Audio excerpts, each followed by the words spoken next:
Chapter 17. Today is declared an unscheduled holiday. Jonas, his parents, and Lily all turned in surprise and looked at the wall speaker from which the announcement had come. It happened so rarely and was such a treat for the entire community when it did. Adults were exempted from the day's work, children from school and training and volunteer hours. The substitute laborers who would be given a different holiday took over all the necessary tasks, nurturing, food delivery, and care of the old, and the community was free. Jonas cheered and put his homework folder down. He had been about to leave for school. School was less important to him now, and before much more time passed, his formal schooling would end. But still, for 12s, though they had begun their adult training, there were endless lists of rules to be memorized and the newest technology to be mastered. He wished his parents, sister, and Gabe a happy day and rode down the bicycle path, looking for Asher. He had not taken the pills now for 4 weeks. The stirrings had returned, and he felt a little guiltily and embarrassed about the pleasurable dreams that had came to him in his as he slept. But he knew that he couldn't go back to the world of no feelings that he had lived in so long. And his new heightened feelings permeated a greater realm than simply his sleep. Though he knew that his failure to take the pills accounted for some of it, he thought that the feelings came also from the memories. Now he could see all of the colors, and he could keep them too, so that the trees and the grass and the bushes stayed green in his vision. Gabriel's rosy cheeks stayed pink even when he slept, and apples were always, always red. Now through the memories he had seen oceans and mountains and mountain lakes and streams that gurgled through the woods, and now he saw the familiar wide river beside the path differently.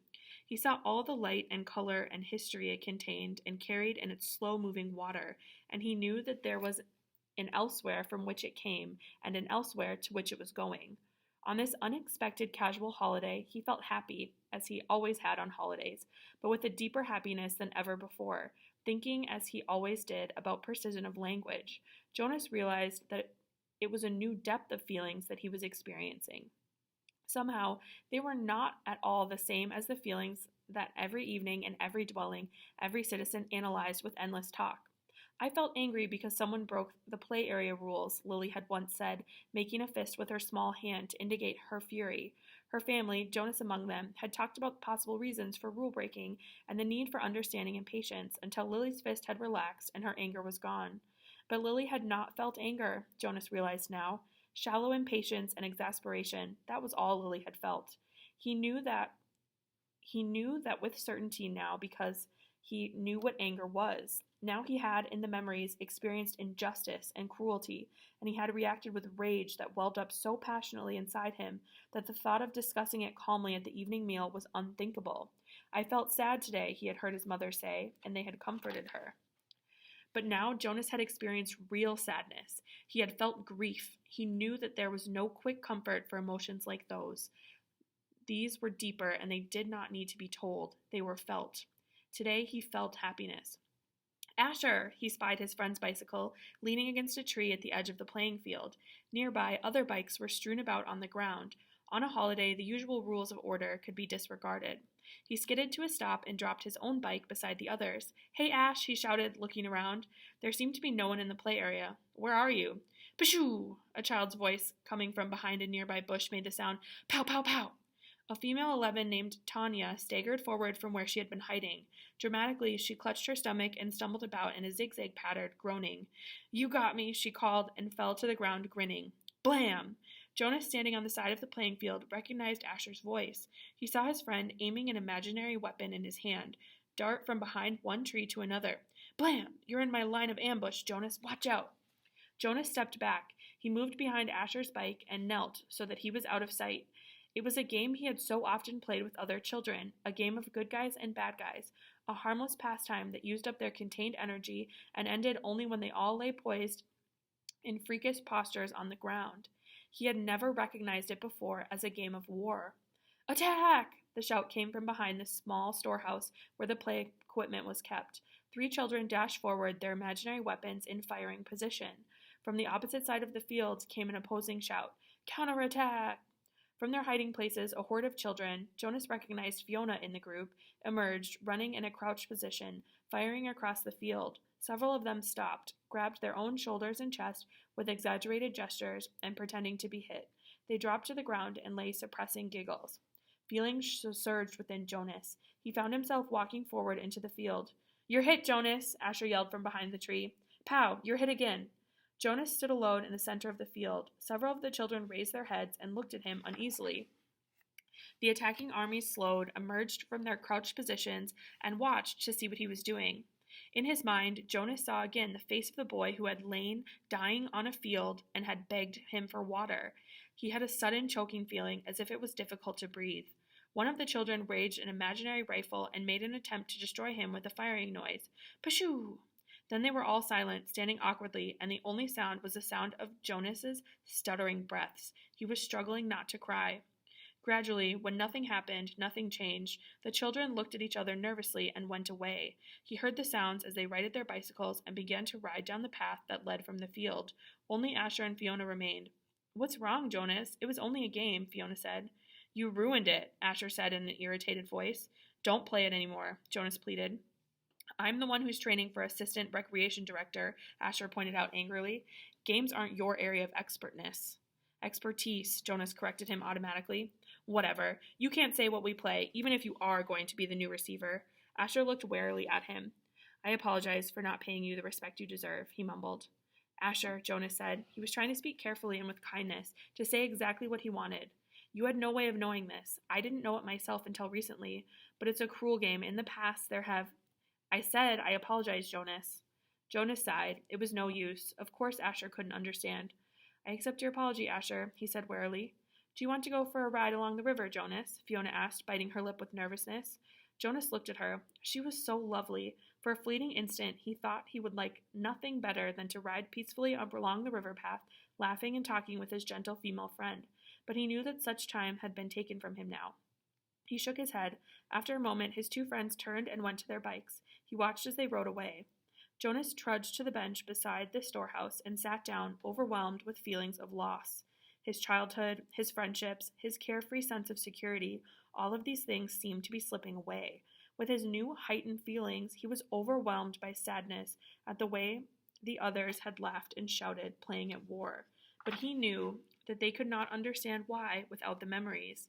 He felt such love for Asher and for Fiona, but they could not feel it back without the memories, and he could not give them those.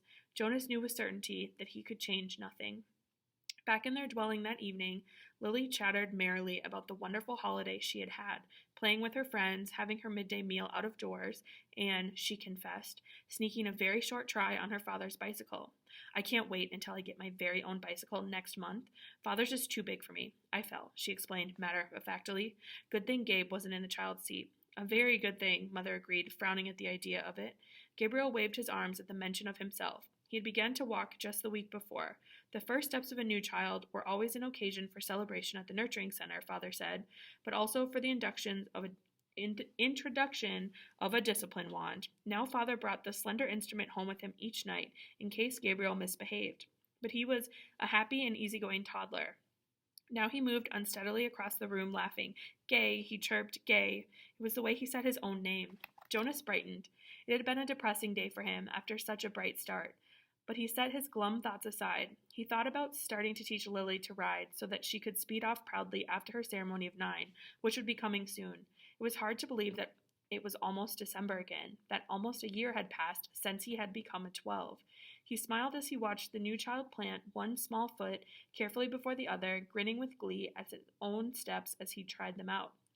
"I want to get to sleep early tonight," Father said. "Tomorrow's a busy day for me. The twins are being born tomorrow, and the test results show that they're identical." "One for here, one for elsewhere," Lily chanted. "One for here, one for else." "Do you actually take it to elsewhere, Father?" Jonas asked. "No, I just have to make the selection. I weigh them, hand the larger one over to a nurturer who's standing by, waiting, and then I get the smaller one all cleaned up and comfy. Then I perform a small ceremony of release and—" He glanced down, glinting at Gabriel. "Then I wave bye-bye," he said in the special sweet voice he used when he spoke to the new child. He waved his hand in the familiar gesture. Gabriel giggled and waved bye-bye back to him. "And somebody else comes to get him? Somebody from elsewhere?" "That's right, Jonas Bonus." Jonas rolled his eyes in embarrassment that his father had used the silly pet name. Lily was deep in thought. What if they give the little twin a name and elsewhere, a name like, oh, maybe Jonathan, and here in the community at his naming, the twin that we have kept here is given the name Jonathan. And then there would be two children with the same name, and they would look exactly the same, and someday, maybe when they were like a six, one of the sixes would go to visit another community on a bus, and there in the other community, in the other group of sixes, would be a Jonathan who was exactly the same as the other Jonathan. And then maybe they would get mixed up and take the wrong Jonathan home, and maybe his parents wouldn't notice. And then she paused for a breath. Lily, Mother said, I have a wonderful idea. Maybe when you become a 12, they'll give you the assignment of storyteller. I don't think we've had a storyteller in the community for a long time, but if I were on the committee, I would definitely choose you for that job. Lily grinned. I have a better idea for one more story, she announced. What if actually we were all twins and didn't know it, and so elsewhere there would be another Lily and another Jonas and another Father and another Asher and another Chief Elder and another? Father groaned. Lily, he said, it's bedtime. Chapter 18. Giver, Jonas asked the next afternoon, do you ever think about release? Do you mean my own release, or just the general topic of release? Both, I guess. I should have been more precise, but I don't know exactly what I meant. Sit back up. No need to lie down while we're talking. Jonas, who had already been stretched out on the bed when the question came to his mind, sat back up. I guess I do think about it occasionally, the giver said. I think about my own release when I'm in an awful lot of pain. I wish I could put in a request for it sometimes, but I'm not permitted to do that until the new receiver is trained. Me, Jonas said in a dejected voice. He was not looking forward to the end of training, when he would become the new receiver. It was clear to him what a terribly difficult and lonely life it was, despite the honor. I can't request release either, Jonas pointed out. It was in my rules. The giver laughed harshly. I know that. They hammered out those rules after the failure 10 years ago. Jonas had heard again and again now reference to the previous failure, but he still did not know what had happened 10 years before. Giver, he said, tell me what happened, please. The giver shrugged. On the surface, it was quite simple. A receiver to be was selected, the way you were. The selection went smoothly enough. The ceremony was held, and the selection was made. The crowd cheered as they did for you. The new receiver was puzzled and a little frightened, as you were. My parents told me it was a female. The giver nodded. Jonas thought of his favorite female, Fiona, and shivered. He wouldn't want his gentle friend to suffer the way he had, taking on the memories. What was she like? He asked the giver. The giver looked sad, thinking about it. She was a remarkable young woman, very self-possessed and serene, intelligent, eager to learn. He shook his head and drew a deep breath. You know, Jonas, when she came to me in this room, when she presented herself to begin her training. Jonas interrupted him with a question. Can you tell me her name? My parents said that it was not to be spoken again in the community, but couldn't you just say it to me? The giver hesitated painfully, as if saying the name out loud might be excruciating. Her name was Rosemary, he told Jonas finally. Rosemary. I like that name. The giver went on. When she came to me for the first time, she sat there in the chair where you sat on your first day. She was eager and excited and a little scared. We talked. I tried to explain things as well as I could, the way you did to me. The giver chuckled ruefully. The explanations are difficult. The whole thing is so beyond one's experience. But I tried, and she listened carefully. Her eyes were very luminous, I remember. He looked up suddenly. Jonas, I gave you a memory that I told you was my favorite. I still have a shred of it left. The room with the family and the grandparents. Jonas nodded. Of course he remembered. Yes, he said. It had that wonderful feeling with it. You told me it was love. You can understand, then, that that's what I felt for Rosemary, the giver explained. I loved her. I feel it for you, too, he added. What happened to her? Jonas asked. Her training began. She received well, as you do. She was so enthusiastic, so delighted to experience new things. I remember her laughter. Her voice faltered and trailed off. What happened? Jonas asked again, after a moment. Please tell me. The giver closed his eyes. It broke my heart, Jonas, to transfer pain to her, but it was my job. It is what I had to do, the way I've had to do it to you. The room was silent. Jonas waited. Finally, the giver continued. 5 weeks, that was all. I gave her happy memories, a ride on a merry-go-round, a kitten to play with, a picnic. Sometimes I chose one just because I knew it would make her laugh, and I so treasured the sound of that laughter in this room, the room that had always been so silent. But she was like you, Jonas. She wanted to experience everything. She knew that it was her responsibility, and so she asked me for more difficult memories. Jonas held his breath for a moment. You didn't give her war, did you? Not after just 5 weeks. The giver shook his head and sighed. No, and I didn't give her physical pain, But I gave her loneliness, and I gave her loss. I transferred a memory of a child taken from its parents. That was the first one. She appeared stunned at its end. Jonas swallowed. Rosemary and her laughter had begun to seem real to him, and he pictured her looking up from the bed of memories, shocked. The giver continued. I backed off, gave her more little delights, but everything changed once she knew about pain. I could see it in her eyes. She wasn't brave enough? Jonas suggested. The giver didn't respond to the question. She insisted that I continue, that I not spare her. She said it was her duty, and I knew, of course, that she was correct. I couldn't bring myself to inflict physical pain on her, but I gave her anguish of many kinds, poverty and hunger and terror. I had to, Jonas. It was my job, and she had been chosen. The giver looked at him imploringly. Jonas stroked his hand. Finally, one afternoon, we finished for the day. It had been a hard session. I tried to finish, as I do with you, by transferring something happy and cheerful, but the times of laughter were gone by then. She stood up very silently, frowning as if she were making a decision. Then she came over to me and put her arms around me. She kissed my cheek. As Jonas watched, the giver stroked his own cheek, recalling the touch of Rosemary's lips 10 years before. She left here that day, left this room, and did not go back to her dwelling. I was notified by the speaker that she had gone directly to the chief elder and asked to be released. But it's against the rules. The receiver in training can't apply for It's in your rules, Jonas, but it wasn't in hers. She asked for release, and they had to give it to her. I never saw her again. So that was the failure, Jonas thought. It was obvious that it saddened the giver very deeply, but it didn't seem like such a terrible thing after all. And he, Jonas, would have never done it, never requested release, no matter how difficult training had become. The giver needed a successor, and he had been chosen. A thought occurred to Jonas. Rosemary had been released very early in her training. What if something happened to him, Jonas? He had a whole year's worth of memories now. Giver, he asked, I can't request release, I know that. But what if something happened, an accident? What if I fell into the river like that little 4 Caleb did? Well, that doesn't make sense because I'm a good swimmer. But what if I couldn't swim and fell into the river and was lost? Then there wouldn't be a new receiver, but you would have already given away an awful lot of important memories. So even though they would select a new receiver, the memories would be gone except for the shreds that you have left of them. And then what if? He started to laugh suddenly. I sound like my sister Lily, he said, amused at himself. The giver looked at him gravely. You just stay away from the river, my friend, he said. The community lost Rosemary after 5 weeks, and it was a disaster for them. I don't know what the community would do if they lost you. Why was it a disaster? I think I mentioned it to you once, the giver reminded him, that when she was gone, the memories came back to the people. If you were to be lost in the river, Jonas, your memories would not be lost with you. Memories are forever. Rosemary had only those 5 weeks' worth, and most of them were good ones. But there were those few terrible memories, the ones that had overwhelmed her. For a while, they overwhelmed the community. All those feelings, they'd never experienced that before. I was so devastated by my own grief at her loss and my own feelings of failure that I didn't even try to help them through it. I was angry too. The giver was quiet for a moment, obviously thinking. You know, he said finally, if they lost you with all the training you've had now, they'd have all those memories again themselves. Jonas made a face. They'd hate that.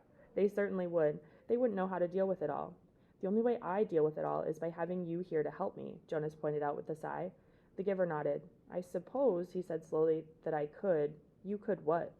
The giver was still deep in thought. After a moment, he said, if you floated off in the river, I suppose I could help the whole community the way I've helped you. It's an interesting concept. I need to think about it some more. Maybe we'll talk about it again sometime, but not now. I'm glad you're a good swimmer, Jonas, but stay away from the river. He laughed a little, but the laughter was not lighthearted. His thoughts seemed to be elsewhere, and his eyes were very troubled.